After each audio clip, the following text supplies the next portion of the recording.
So number 2 for verifying. Verifying is when you verify that one value works or one value doesn't work, but it's only one value. Proving is when you don't fill in any values and you prove that left side equals right side for everything because you don't fill in any values for the variable. The variable stays a variable. Okay? So we're going to verify number 2. Number 2 has, we're going to go left side, right side. My very first step is to write it out with the verification. So 1 over cos of, I don't know why I wrote this over so far, pi over 4. And then my right side is tan of pi over 4, cosecant of pi over 4. So in chapter 4, the very first trig we did, we called it trig 1. I would give you cosecant pi over 4 and you have to give me an answer. I'd give you tan of pi over whatever, and then you have to give me answers, exact values, correct? And I told you you have to be very good at this or the chapter 6 is going to be really difficult because you need all of those simple things to be able to even start this question, right? So cos of pi over 4, we're going to do equals 1 divided by cos of pi over 4, which is root 2 over 2. Now I'm not stacking them because they're fractions. I'm going to write them sideways when it's a fraction. And so I'm going to get 1 times 2 over root 2, which is 2 over root 2. I don't know why I didn't keep writing it down here. Multiplied by a radical. And I get 2 root 2 over 2. These cancel, and it's just root 2. Okay, then I hope that I do something over there that gets me the same thing. Okay? Tan of pi over 4 is just 1. Because it's root 2 over 2 divided by root 2 over 2, correct? So tan of pi over 4 is 1. Cosecant pi over 4, I need to find sine of pi over 4 and then flip the answer. Because I always flip answers, not angles, correct? Flip answers, not angles. Pi over 4 is root 2 over 2. So cosecant of pi over 4 is 2 over root 2, which I can rationalize. I just have to show the work over here. And I get 2 root 2 over 2. So it's 1 times 2 root 2, which is just root 2, sorry. So it's 1 times root 2. Wait, that's root 2. So you can get away with not showing the work in the proof if you show it off to the side, show how you got cosecant of pi over 4. Like here I showed all the work, so then I can just insert it in. And now this one matches this one, so left side equals right side. And I'm done verified. Then I told you to do number 3. Number 3, we're filling in pi. So left side, right side. And our first step is to not change anything, just to fill in pi. So we get secant of pi, sine of pi, and then tan of pi.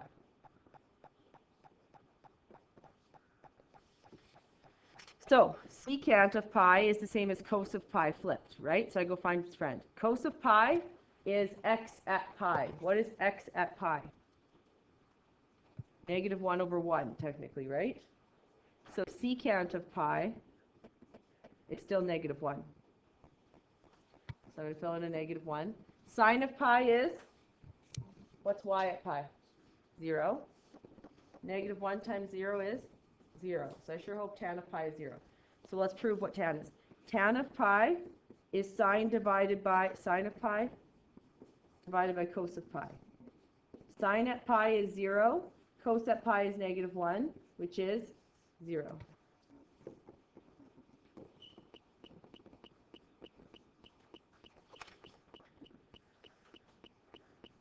Then I told you to prove number 6 to 8.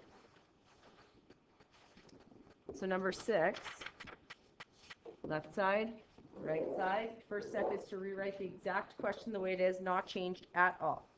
So 1 over sine theta, and then cotan theta over cos theta.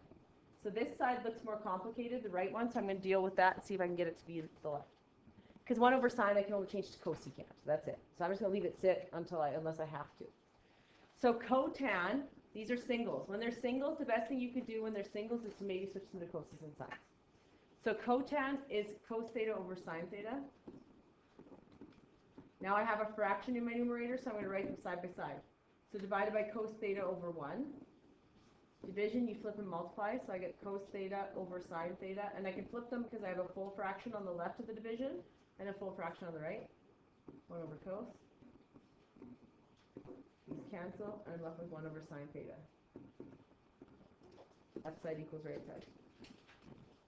I didn't have to switch that one at all, right? Now, could I switch them both to cosecants? Yes. It would still work as long as they match. Number 7, cos theta, cosecant theta equals cotan theta.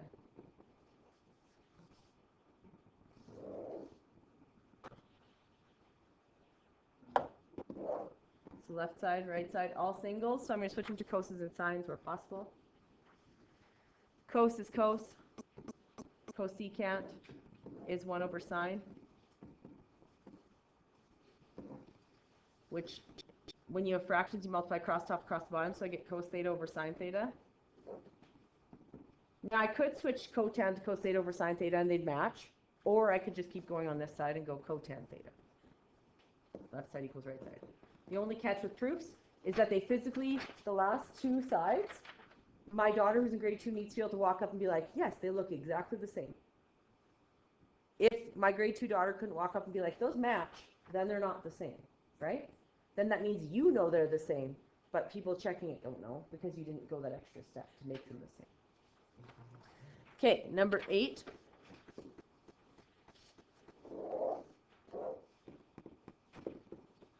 One over cos theta, tan theta over sine theta. So this is going to be 1 over cos theta. Why am I rewriting it? I have no idea. This is going to be tan theta, which is sine theta over cos theta divided by sine theta, which is sine theta. Full fraction divided by full fraction, so I can flip. Sine theta over cos theta equals 1 over sine theta. And I get 1 over cos theta. Wow, they match. Left side equals right side. So today's proofs I picked were all singles. Just to drill home that if they're all singles, the best thing to do is switch to coses and sines, coses and sines, coses and sines. Okay? Then we're going to do the solving ones I have on the board. I gave you 2 specifically different ones. The first one is kind of from chapter 4, and the second one is from chapter 6 because you actually have to use trig identity to start solving. So if you have to like switch something out first before you can solve it, that's chapter 6. Chapter 4 was just plain old straight up solving. So when I look at solve, the great thing is they don't ask you what chapter they come from, so it doesn't matter as long as you can actually solve them. Oh, tan theta minus 3 equals 0, negative 180. So all I care about right now is that this is degrees, correct? Do I care about the restricted domain at all? No, I don't care. I will always find my answers from 0 to 360 and then just find the coterminals that fit, right? Don't let the restricted domain throw you off or make you stressed out, because it shouldn't. You should see, oh, it's in degrees. Okay, I'm going to deal with degrees, find 0 to 360, call it a day. Okay? So when you have a single squared in a number, you can move the number over. If you have like a tan squared, a tan in a number, you have to factor, correct? Like if I had tan squared plus 2 tan minus 3 equals 0, I'd have to factor it. We agree? Replace it with an m, whatever. But when you have just a tan squared in a number, you can actually just get the number by itself by moving it over as a 3, and then square root. But when you take the square root, you always have to remember to do what? Plus or minus, which actually gets you 4 solutions from 0 to 360 instead of 2. So if you forget the plus or minus sign, you're going to give me 2 out of 4 solutions and get half marks. Or if it's a multiple choice, pick the wrong answer, because that'll be a common error answer they'll have, is the one that you forget the minus sign. So I'm looking for all the spots where tan theta equals plus or minus root 3. Now remember, we said we could memorize it. All 60-degree references of tan are root 3, correct? All 30-degree references of tan are root 3 over 3. And all 45s are 1. Some of them are just plus or minus, technically, right? Depending on where they fall in the quadrant. We agree?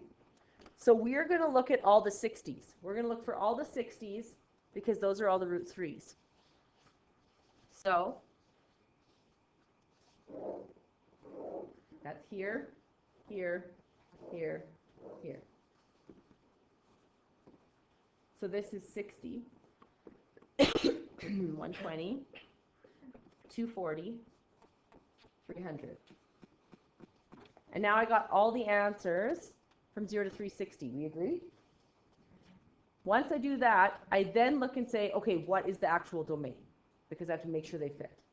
So the actual domain is from negative 180 to 180. From that domain, 60 and 120 are good. These two are too big, correct? But what can I do to them? Minus 360 and see if those fit, right? And often the two big ones will fit in the smaller area. So if we minus 360, we get negative 120, which does fit. Minus 360, we get negative 60, which does fit. I can also try minus 360 from 120. I get negative 240. What's the problem with that? It's too big, right? I have to stop at negative 180. So this one's out, so that one's going to be way out. This one's going to be negative 300. So you can find all the coterminals and just kick out the ones that don't fit. Like this one doesn't fit and this one doesn't fit. So what are my answers actually? Plus or minus 60 degrees, plus or minus 120. And you have to look for your variable. Your variable is theta. So we go theta equals plus or minus 60 degrees, plus or minus 120 degrees. Does that make sense? I knew that one was going to be a bit of a challenge, but I wanted to hit you up with it before the test so that you've seen it and you kind of remember it, because we did it a long time ago. A few weeks ago already. Number 2, we did more often recently. So number 2 is solve cos 2x plus 1 minus cos x equals 0.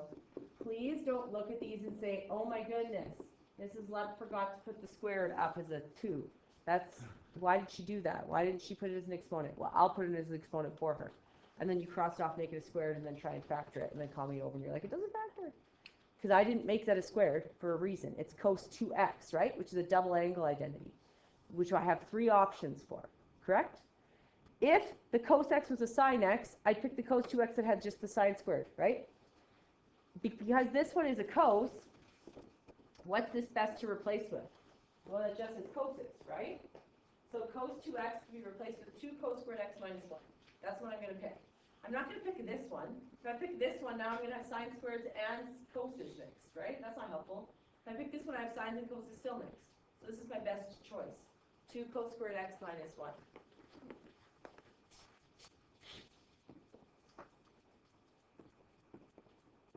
So that just replaces this. Then I still have a plus 1, and I still have a minus cos x equals 0. Now the 1's cancel off, and if the 1's didn't cancel off, more people will get this question right. The moment your 1's cancel off, I get some crazy stuff happening. So remember, if you're stuck 99% of the time, it's GCF or difference of squares. Remember I told you that? GCF or difference of squares. If you don't have a constant at the back, it's GCF every single time. So what could I take out of both of these? Cos. Now if it's confusing the way it is, what did I tell you can do every single time? Let cos x equal m. So let m equal cos x, and then often it's just easier to handle. So we get 2m squared minus m equals 0. When there's no constant, it's a GCF question. So you take an m out, you're left with 2m minus 1, and I get m equals 0, 2m minus 1 equals 0, 2m equals 1, m equals a half. And then I need to replace my m back. So cos x equals 0, cos x equals a half.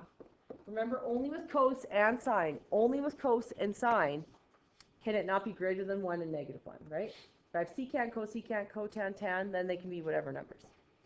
So this is a radian measure question, correct? Do you have to do it in radians? You could technically do it in degrees and then convert to radians at the very end if you want to. I'm just going to do it in radians anyways. I know that this is from negative 180 to 360. So if you want to do it in degrees, you can. Maybe I'll go that route. So that's probably how you did it. Okay. So I just am going to do it in degrees from 0 to 360. So cos x equals 0. Well, where is x equal to 0? Here and here. So that's 90 and 270. Do both of those fit? Negative 180 to 360? Yep. Do any of their coterminals fit? Yep.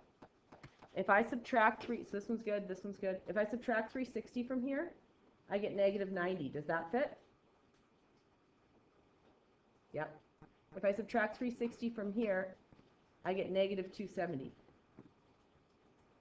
Does that fit? No, too big. So there's my solutions for this one. X equals plus or minus 90 and 270. We could convert them, or we could just go to our unit circle where it's converted for us and put the answers, correct?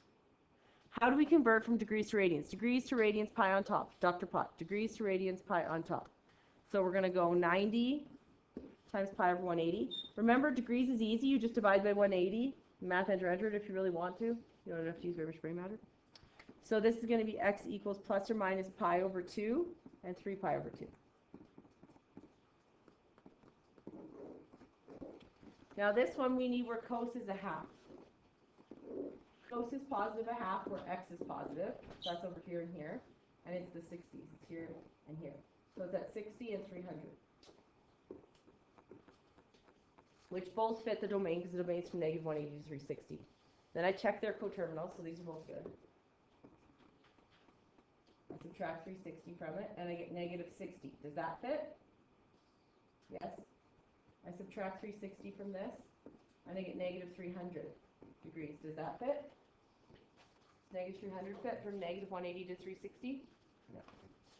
So my answers for this is plus or minus 60 and 300, which I can divide both of them by 180, and I get, this is going to be over 3, so it's going to be pi over 3 and 5 pi over 3. And then often they'll lump all the answers together. X equals plus minus pi over 2, 3 pi over 2, plus minus pi over 3, 5 pi over 3. Now remember, could I not check this in my calculator? Everyone's typing this in. Go. You type this into your y1, left side into your y1, right side into your y2, and I always make my y2 that thicker line if I don't have colors. Then I need to change my window, my x minimum to negative 180, and my x max to 360. And then I'm going to look for all the intersections, and I better find all of these. There should be 6 intersections. Okay? Try it out. Page 23 in the notes. Page 23 in the notes. I would set my x min to negative 360 and my x max to 360, making sure you're in degree mode. I'm setting my window to match this exact window. My y minimum is negative 6. Oh, and my x scale is going up by 30s. Do you see the 30s? So x scale of 30. My y min is negative 6. My y max is 6, and it goes up by 1. And then I'm going to press graph. And you should see in front of your face what we need. Now, in y2, can you guys all put in sine x, just sine x? Go into your y2 and put in just sine x. That's sine graph without any movements, right?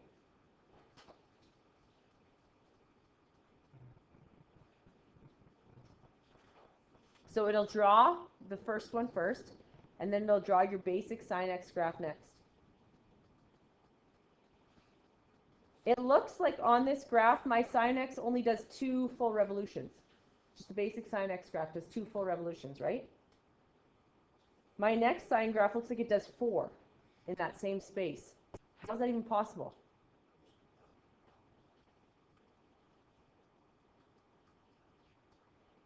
Yeah.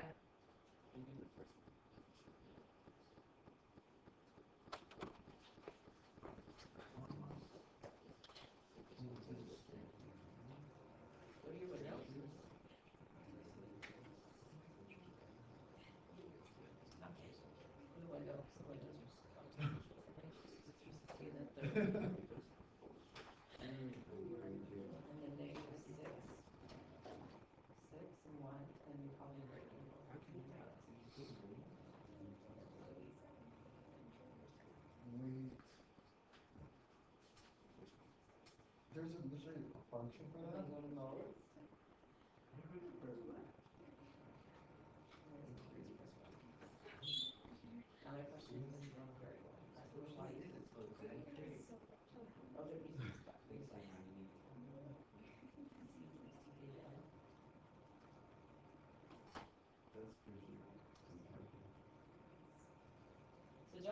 theta button, use X. Because xt theta and is theta button. See what has all those parentheses on it? Okay, so this graph has a horizontal stretch of what? Am I allowed to use HS on any test? No, absolutely not. Thank you. It's also, horizontal stretch is not HS. I don't even know what that stands for. Health safety. Okay, so our horizontal stretch is what? By a factor of what? What's our horizontal stretch by a factor of? 1/2. So does it make sense that the original graph repeats itself more? Because the graph got squished, right?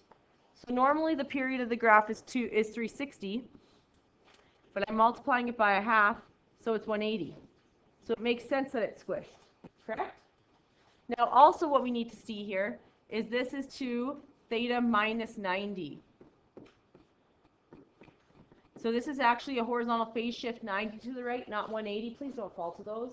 We went over this over and over and over and over. Horizontal stretch has to be taken out. You always have to have a 1 in front of your x, or in this case theta, in order to have your horizontal translation, or phase shift in this case, correct? And it's reflected down. So if you actually look at the graph in front of your face, it will flip. But because of the 90, you can't see it as much. Okay, I want you to practice drawing it. So go to your y2 and take out the sine x part. Clear. We're going to practice drawing it. So if I want to draw this, I can go, I want what's 0 and what, correct? So I can go to my table of values, sure, but your table of values is often like 0, 1, 2, 3, 4. There's going to have to go to 360 to get to some degrees, correct? But you can find points just using your calculator, can you not? So go second, trace, value, and I want 0. I'm going to start in the middle. I'm going to go 0. Oh, it's at 0, 0. And then I'm going to go second trace value 30. 30 and 0.866. So that's just like here. And then I'm going to go second trace value 60. And it's at 0.866. Because what's happening in between here? It's getting a maximum. Can we find maximums? How do we find maximums? Second trace number 4, and then you just go on the left side of the maximum, and then the right side of the maximum. I wish I had my other computer on here, because I don't have my calculator on this computer. It's at 45 and 1, so it's here. So you can find maximum minimums just like normal. There's just a whole bunch of them. Do you see that? So using that, sketch the graph. Get a whole bunch of points. You sketch, I'll come around and check. So now we're graphing B. And if you look here, you can put the +3 at the back if you want, because that's actually the vertical translation. They sometimes write it at the front, but it's actually a number just sitting at the back. But this one here, it's horizontally stretching by 2. So this graph is going to not appear as much, right? It's going to get stretched. So it's actually going to, in 360, you normally have 1 period. Now in 720, you're going to have 1 period. So this is literally going to do a really big graph. Okay? Let's try it out. So here, we have 2 things still to go over with sine and cos graphs. So we did, I give you an equation, you give me the transformations of the mapping, correct? Here I can give you the transformations, or technically the mapping, but I'm not giving the mapping, and you have to come up with the equation. Yeah? The other thing we're going to do tomorrow is I'm going to give you the graph, and you have to give me the equation. Right? We've always done equation to graph so far, and now we're going to do words to equation, but tomorrow we're going to do graph to equation, which is where I lose some people if they don't pay attention, or if they don't come to class that day. It's a bit dicey if they don't go watch the podcast. Okay. So we want to determine the equation of each sine function in the form y equals a sine b x minus c plus d. But we know that certain things give us information about graphs, or about equations, correct? Amplitude, what I tell you the amplitude is just in transformations. Your a value, because your a value is your vertical stretch. Your a value without a negative, technically. So it's your vertical stretch. We agree? The horizontal phase shift and the vertical displacement get put in here. This is where everyone errors. Okay, pencils down. Paying attention. This is where everyone errors. They will have this error there, and it gets picked more than the right one. And it makes me die and cry a little inside. You know, just a little. A lot. A lot. It makes me die and cry a lot inside. Okay?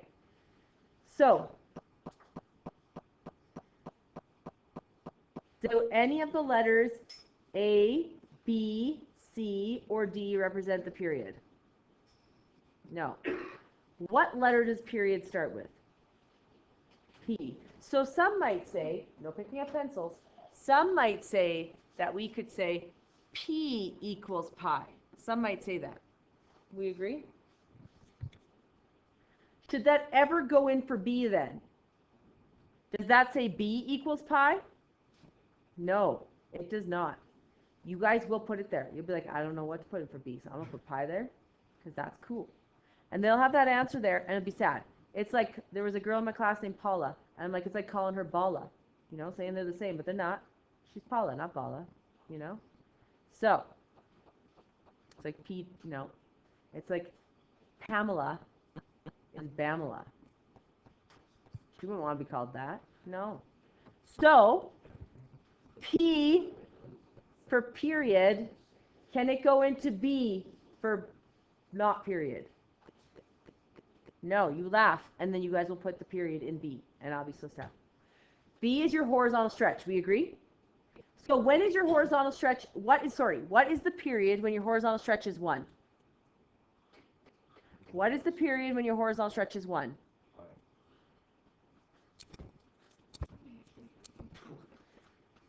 What is the period when your horizontal stretch is 1, when it has not been stretched? What's the period of a sine and cos graph? 2 pi. Bless you. All right. True. So, if, paying attention, if the period is larger than 2 pi, our horizontal stretch is larger than 1. We agree? If our horizontal stretch is smaller than 2 pi, then our horizontal stretch is less than 1. We agree? Okay. So we have a period of pi. What was our horizontal stretch in order to get a period of pi? We were 2 pi. We are now pi. We were 2 pi. We are now pi. What did we multiply by? 1/2. We were 2 pi. We are now pi. We shrunk it by 1/2. Correct? Pi? 2 pi. Shrunk by 1/2. We agree? So is our B value pi? No. Our B value is actually 2. Remember, your horizontal stretch flips and it goes back in. Okay, let's fill in what we know. So we have y equals a, you can pick up your pencil. Y equals a is my vertical stretch, which is 2, sine. If my horizontal stretch is 1/2, what is my B? 2, x minus, my horizontal phase shift is pi over 3 to the left. So x minus pi over 3, or x plus pi over 3. And then we have vertical displacement 1 down. What am I going to do? Minus 1. Did a light bulb just happen? No, I read the 3 as a 2. So I was looking at the Ah, yes, that happens. All right. Okay, the amplitude is 1/4. So that means my vertical stretch is 1/4. We agree? The period is 6 pi. It's regularly 2 pi. It is now 6 pi, which means it got stretched by 3, right? It was 2 pi. It's now 6 pi. I multiplied it by 3. So I have a horizontal stretch of 3. And now we can fill in our stuff. So we're going to get y equals 1/4 sine. What's my b if I stretched it by 3? And by 3, what's that? 3. I was showing 2 the whole time. I don't know. It's 1/3. X, phase shift pi to the left plus pi. And then 2 units up plus 2.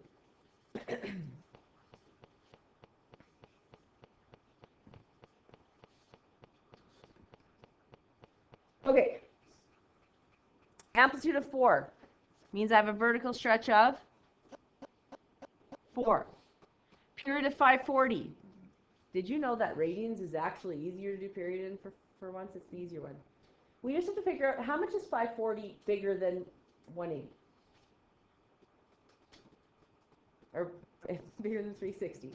I give the answer, 180. So it's 180 more. So this is something you can do as well. There's a formula that people will choose to use more often than not. I'm going to show you the formula. The formula you need to memorize is period equals 360 divided by B, or we can swap these. B equals 360 degrees divided by the period. So we don't have to use our brain cells as much.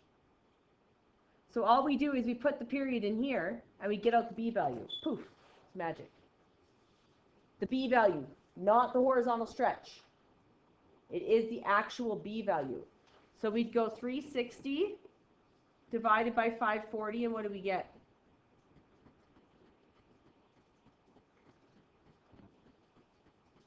Uh, 49? 4 over 9? 4, I don't even know what I'm saying.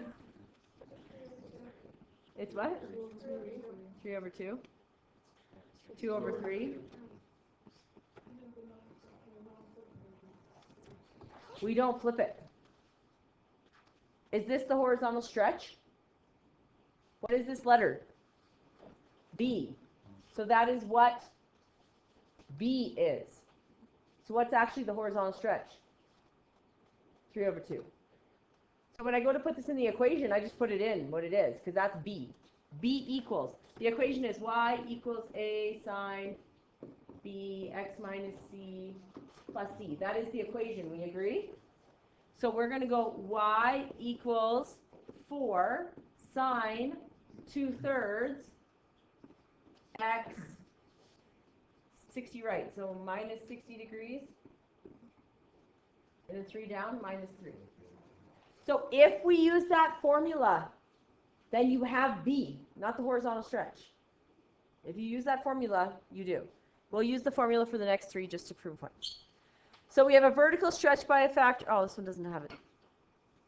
Let's use the formula for these ones. So if I went to use the formula, it's B equals 360 divided by P. We agree? But these are in what? Radians. So not 360, it's 2 pi divided by B. We agree? Divided by P. So in this case, it would be 2 pi, don't know what I was writing for, divided by pi, which is 2. And what's my B? 2. It literally gives you just the B value. This one I could go B equals 2 pi divided by period. The period is 6 pi. So I get 1/3. And what's my B? 1/3. So if you use that formula, it gives you B, not the horizontal stretch. And how do you know it gives you B? Because it says B equals. It's crazy. Okay? So because it says B equals, it's B. So people are like, I don't know if it's a horizontal stretch or B. I'm like, what did you write? They're like, B equals. And then I'm like, okay, what is it? They're like, I don't know. And I'm like, it's B equals. So it's going to go in for B. Okay? All right. So here we have a vertical stretch by a factor of 1/3. So we're going to get 1/3. Cos, horizontal stretch by a factor of 2. So what am I going to put in here?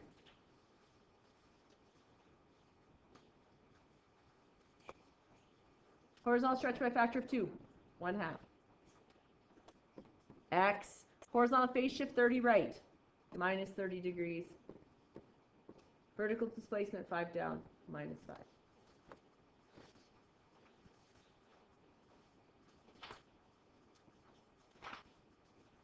So we're on the same page as yesterday.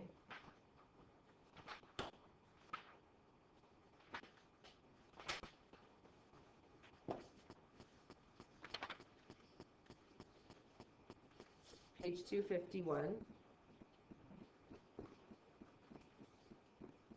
Numbers 6 and 7.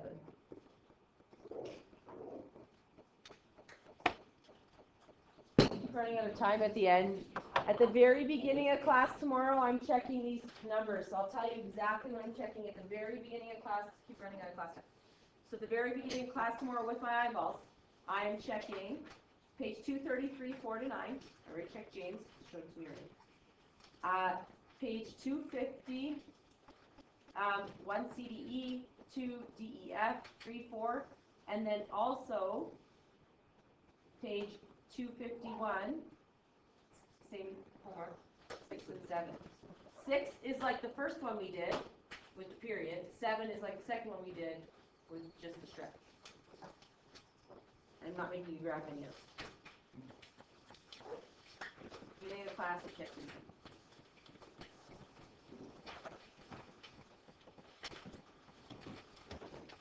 Your test is Thursday next week.